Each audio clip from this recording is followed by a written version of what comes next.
USA ആണ് എല്ലാ നഴ്സുമാരും പോകാൻ ആഗ്രഹിക്കുകയും ഓപ്പൺ ആയിട്ടിരുന്ന ഒരു സ്ഥലം. എല്ലാ എക്സാമും പാസ്സാകുമെങ്കിലും ഇവിടെ എൻ്റെ പേപ്പർ വർക്ക് മൊത്തം തടസ്സമായിരുന്നു. അങ്ങനെ കഴിഞ്ഞ വർഷത്തെ ഉടമ്പടി പങ്കെടുത്തപ്പം അച്ഛൻ്റെ അടുത്ത് ഞാൻ ചെന്നപ്പോൾ എനിക്ക് പെട്ടെന്ന് വന്നത്, അച്ഛാ ലാസ്റ്റ് 18 years ഞാൻ US വേണ്ടി ട്രൈ ചെയ്യുന്നു, പക്ഷേ നടക്കുന്നില്ല, എനിക്കറിയത്തില്ല. അച്ഛൻ എന്നെ ഒന്ന് നോക്കി, ഇങ്ങനെ നോക്കിയിട്ട് തോന്നു, കണ്ണടച്ച് ഇങ്ങനെ കാണിക്കുക മാത്രമേ ചെയ്തുള്ളൂ. ഉടമ്പടി എടുത്ത് വീട്ടിൽ വന്ന് 2 ദിവസം കഴിഞ്ഞപ്പോൾ എൻ്റെ ഉള്ളിൽ നിന്ന് പറയുന്ന പോലെ, മാതാവ് പറയുന്ന ഒരു ലെറ്റർ എഴുത് US എംബസിയിലോട്ട്. എൻ്റെ ഉള്ളിൽ എന്താണോ പറയുന്നേ അത് വെച്ച് ഞാൻ എഴുതുകയാണ്.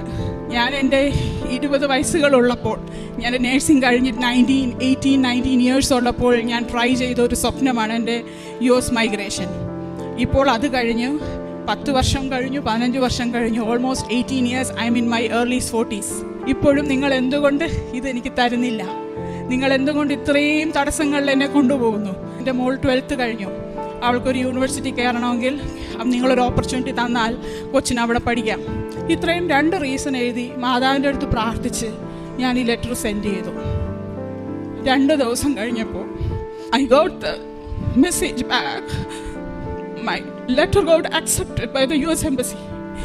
അത് അക്സെപ്റ്റ് ചെയ്യുകയും എനിക്ക് ഇൻ്റർവ്യൂ എത്രയും പെട്ടെന്ന് തരാൻ വേണ്ടിയിട്ട് US എംബസിയിലോട്ട് അവർ എൻ്റെ പേപ്പർ വർക്ക് അയക്കുകയും ചെയ്തു. എനിക്കൊരു ടൈം മെഷീനിൽ കയറിയിരിക്കുന്ന ഫീലായിരുന്നു. പിന്നെ ഓരോ ആഴ്ചകളുടെ വ്യത്യാസത്തിൽ മെഡിക്കൽ വരുന്നു, ഇൻ്റർവ്യൂ വരുന്നു.